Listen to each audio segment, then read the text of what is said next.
ഈ ഒരു കേസ് നിങ്ങളെ വല്ലാതെ ഡിസ്റ്റർബ് ചെയ്യും. ഇങ്ങനെയൊക്കെ സംഭവിക്കുമോ, ഒരു മനുഷ്യനെ കൊണ്ട് ഇങ്ങനെയൊക്കെ ചെയ്യാൻ സാധിക്കുമോ എന്ന് പോലും നമ്മെ ചിന്തിപ്പിക്കും. 50ഓളം പോലീസുകാർ ഒരു ഗ്രാമത്തിൽ താമസിച്ച് രാത്രിയും പകലുമെന്നില്ലാതെ ഈ ഒരു കേസിനു വേണ്ടി പരിശ്രമിച്ചു. അങ്ങനെ ആ ഗ്രാമത്തിൽ എന്താണ് സംഭവിച്ചത്?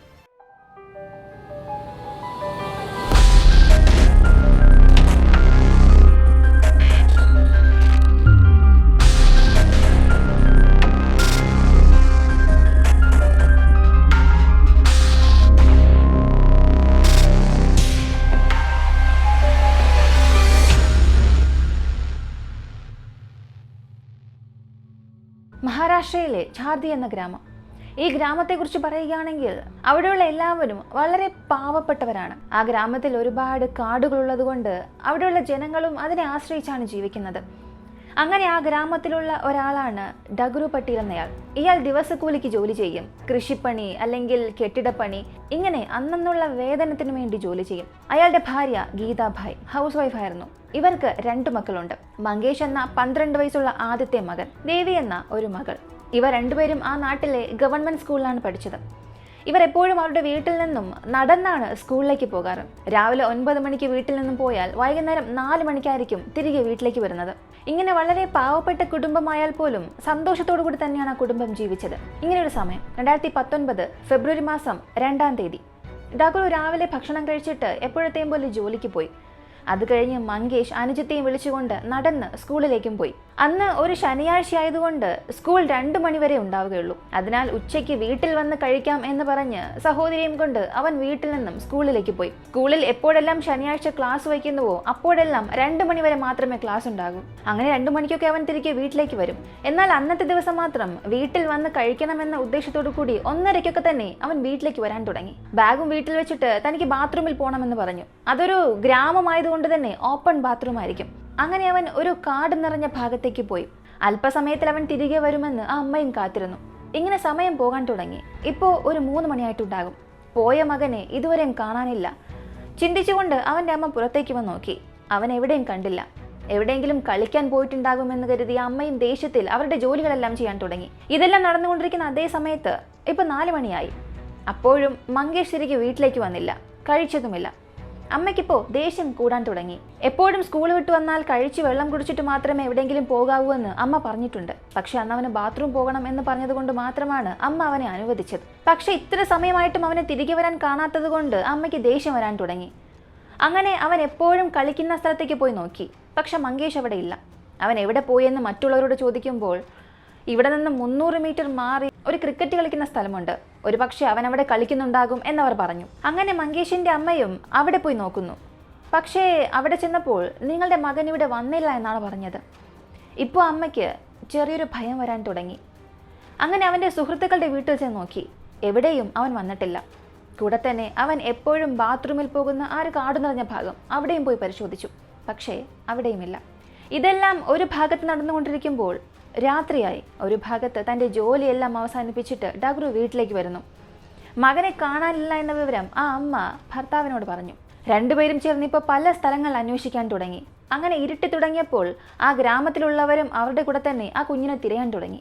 ഇങ്ങനെ രാത്രി മുഴുവനും തിരയുന്നു. കാടും നാടും എല്ലാ സ്ഥലത്തും തിരിഞ്ഞിട്ടും അവൻ എവിടെയും കണ്ടെത്താനായില്ല. എവിടെയെങ്കിലും പോയിട്ടുണ്ടാകുമെന്ന് കരുതി രാവിലെ വരെ കാത്തിരിക്കുന്നു.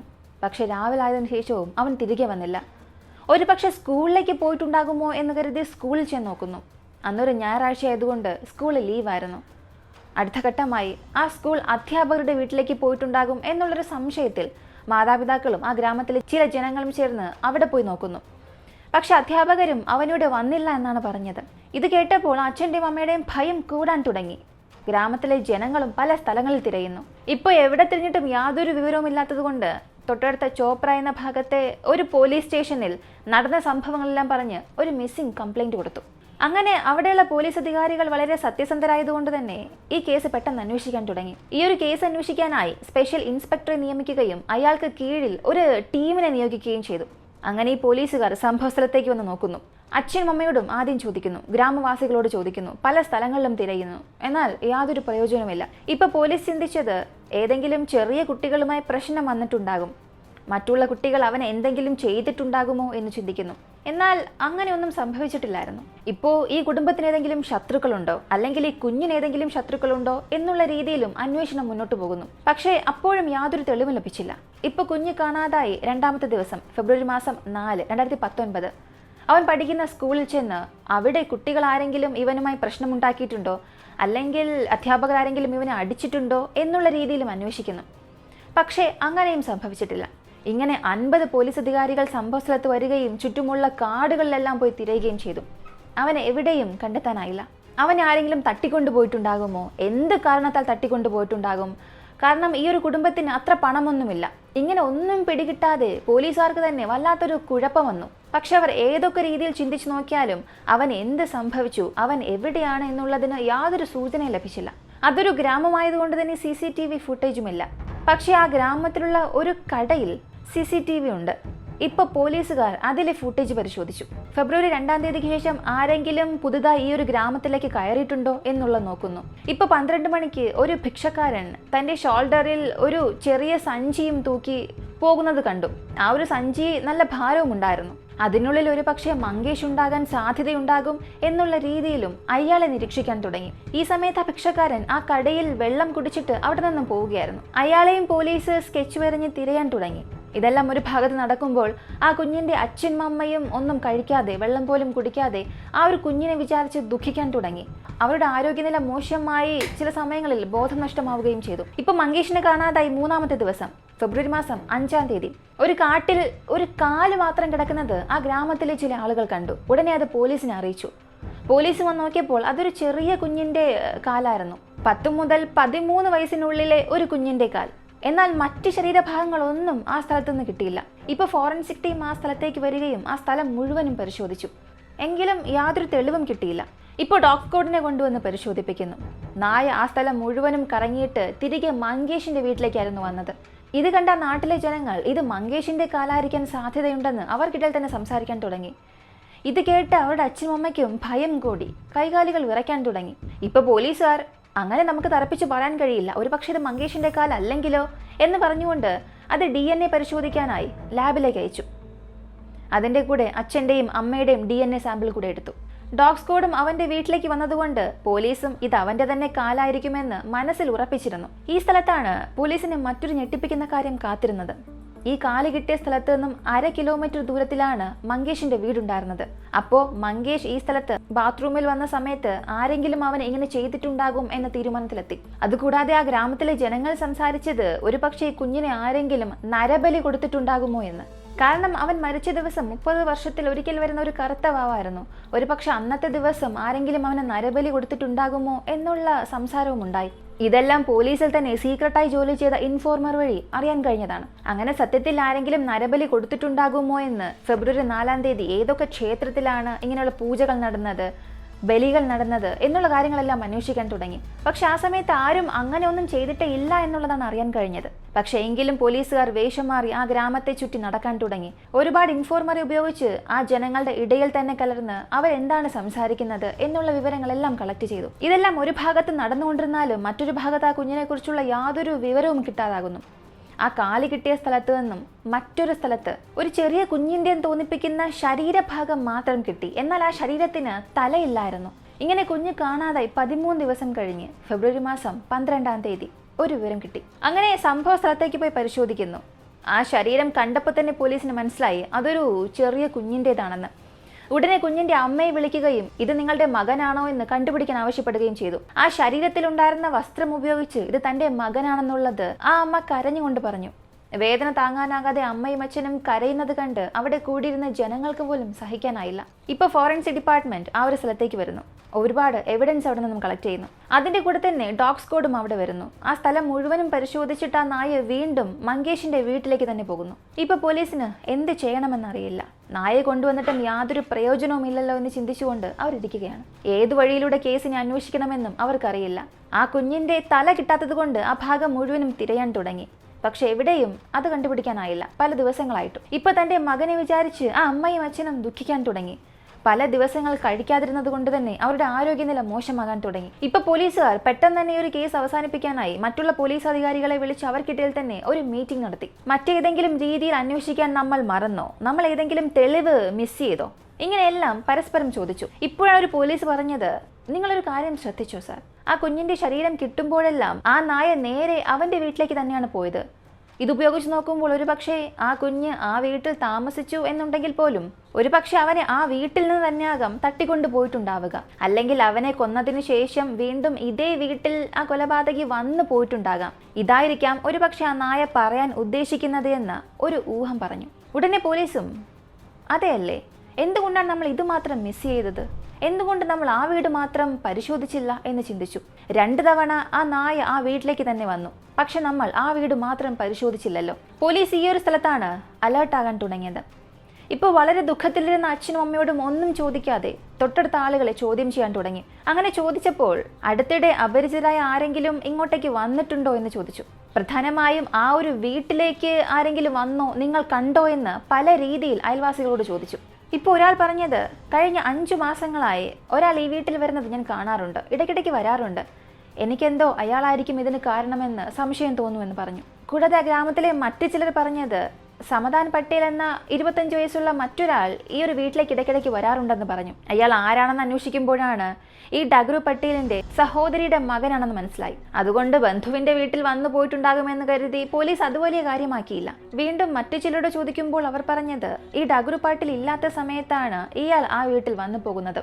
ഗീത മാത്രമായിരിക്കും ആ സമയത്ത് വീട്ടിൽ ഒറ്റയ്ക്കായിരിക്കുക.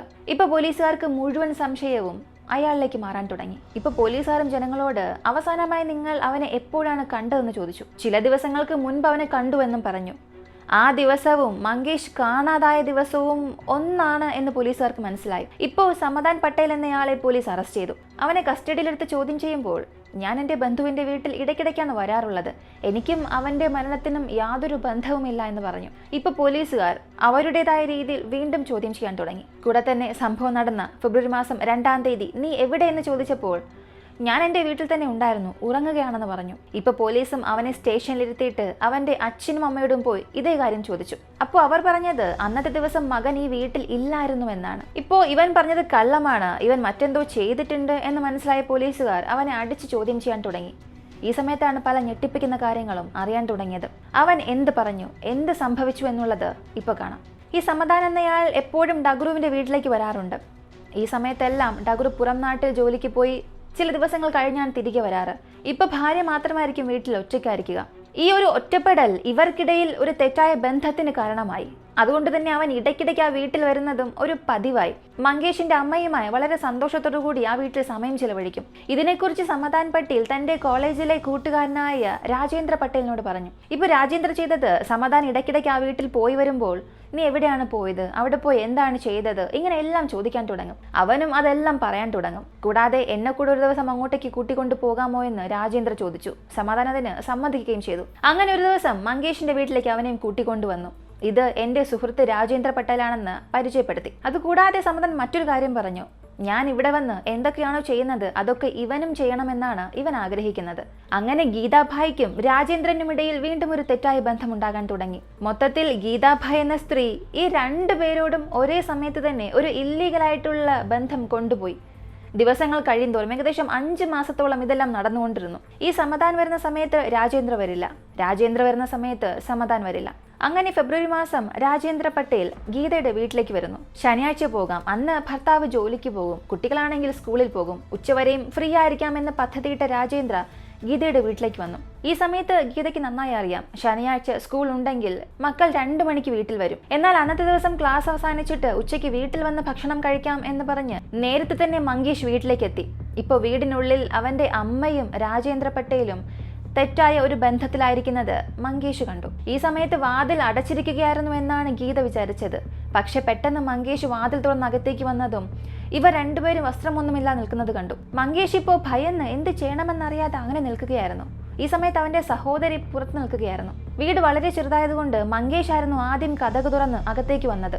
ഇതെല്ലാം ഇവൻ കണ്ടതും രാജേന്ദ്ര അവൻ കണ്ടു എന്ന് പറഞ്ഞ് അവിടെയുള്ള ഒരു മരക്കട്ടയെടുത്ത് വളരെ വേഗത്തിൽ അവന്റെ തലയിൽ അടിച്ചു. അങ്ങനെ ആ ഒരു കുഞ്ഞ് മരിക്കുന്നത് വരെയും അവന്റെ തലയിൽ തന്നെ അടിക്കാൻ തുടങ്ങി. അടുത്ത് ആ കുഞ്ഞിനെ ഒരു ചാക്കിൽ കെട്ടി ആ വീടിന്റെ തന്നെ ഒരു മൂലയിലാ വെച്ചു. ഇപ്പൊ ആ വീട് മുഴുവനും വൃത്തിയാക്കാൻ തുടങ്ങി. ഇപ്പൊ ഗീത തന്റെ മകളെ വിളിച്ചുകൊണ്ട് മറ്റൊരു സ്ഥലത്തേക്ക് പോയി. രാജേന്ദ്ര വീട് മുഴുവനും വൃത്തിയാക്കിയതിനു ശേഷം സുഹൃത്തായ സമാധാന ഫോൺ ചെയ്തു. എന്നിട്ട് നടന്ന സംഭവങ്ങളെല്ലാം പറഞ്ഞ് അവസാനിപ്പിച്ചിട്ട് ഒരു പക്ഷേ അവൻ ജീവനോടെ തിരികെ വന്നാൽ തീർച്ചയായും എനിക്ക് അപകടമാണ്, എന്നെ അവൻ പറഞ്ഞു കൊടുക്കും, എന്നെ പിടിക്കപ്പെട്ടാൽ നിന്നെയും ഞാൻ പറഞ്ഞു കൊടുക്കും, അതുകൊണ്ട് എന്നെ സഹായിക്കണമെന്ന് അവനെ ഭീഷണിപ്പെടുത്തി.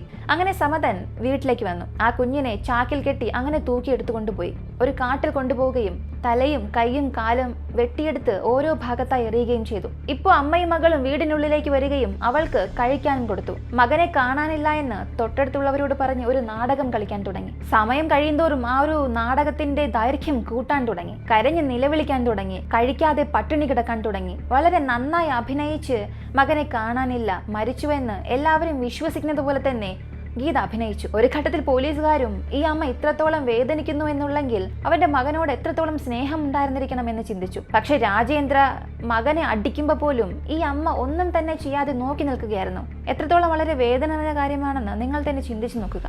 ഇപ്പൊ പോലീസുകാർ ഈ സത്യമെല്ലാം കേൾക്കുന്നു. ഉടനെ തന്നെ ഡഗ്രു പട്ടേലിന്റെ വീട്ടിലേക്ക് ചെല്ലുന്നു. ഈ സമയത്തും പോലീസിന് ഒന്നും അറിയില്ല എന്ന് ചിന്തിച്ച് ഗീത കരഞ്ഞുകൊണ്ടിരുന്നു. ഇപ്പൊ പോലീസ് വന്ന് ഗീതയുടെ ഭർത്താവായ ഡഗ്രുവിനോട് എല്ലാം പറയുമ്പോൾ അയാൾക്ക് തന്നെ അത് വിശ്വസിക്കാൻ കഴിഞ്ഞില്ല. ഇപ്പൊ ഗീതയെ അറസ്റ്റ് ചെയ്ത് കസ്റ്റഡിയിലെടുത്ത് ചോദ്യം ചെയ്യുമ്പോൾ അവളും എല്ലാ സത്യവും സമ്മതിക്കുന്നു.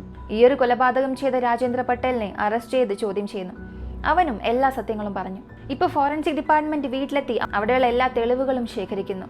ഈ 3 പേരും ഇപ്പോഴും ജയിൽ തന്നെയാണുള്ളത്. കേസ് ഇപ്പോഴും നടന്നുകൊണ്ടിരിക്കുകയാണ്. ഇവർക്കായിട്ടുള്ള ശിക്ഷ ഇതുവരെയും കിട്ടിയിട്ടില്ല. പോലീസ് അവരുടെ പരിശ്രമം കൊണ്ട് 2 ആഴ്ചയ്ക്കുള്ളിൽ ഈ ഒരു കേസ് കണ്ടെത്തി. യാതൊരു തെറ്റും ചെയ്യാത്ത ഒരു കുഞ്ഞ് ഇവരുടെ സ്വാർത്ഥതയ്ക്ക് വേണ്ടി, അവരുടെ മാത്രം സന്തോഷത്തിനു വേണ്ടി ബലിയാടായി. ഗീതയെ പോലീസ് അറസ്റ്റ് ചെയ്ത് കൊണ്ടുപോകുമ്പോൾ ആ ഗ്രാമത്തിലെ ജനങ്ങളെല്ലാം ഗീതയെ വളരെ ദേഷ്യത്തോടു കൂടി നോക്കി, വെറുപ്പോടുകൂടി നോക്കി. എത്ര നന്നായി ഇവൾ അഭിനയിച്ചു എന്ന് പറഞ്ഞ് വളരെ മോശം വാക്കുകൾ ഉപയോഗിച്ച് അവളെ വഴക്ക് പറയാൻ തുടങ്ങി. ഇങ്ങനെയുള്ള സ്ത്രീ പുരുഷന്മാർ നമുക്ക് ചുറ്റുമുണ്ട്. അവരിൽ നിന്ന് നമ്മുടെ മക്കളെ രക്ഷിക്കാൻ വേണ്ടിയിട്ടാണ് ഈ ഒരു വീഡിയോ. ഈ ഒരു വീഡിയോയെ കുറിച്ചുള്ള നിങ്ങളുടെ അഭിപ്രായങ്ങളും നിർദ്ദേശങ്ങളും കമന്റിൽ പറയുക. വീഡിയോ ഇഷ്ടമായ ലൈക്ക് ചെയ്യുക, ഷെയർ ചെയ്യുക. നമ്മുടെ ചാനൽ ആദ്യമായി കാണുന്നവരാണെങ്കിൽ മറക്കാതെ സബ്സ്ക്രൈബ് ചെയ്ത് സപ്പോർട്ട് ചെയ്യുക. മറ്റൊരു വീഡിയോയുമായി വീണ്ടും കാണാം.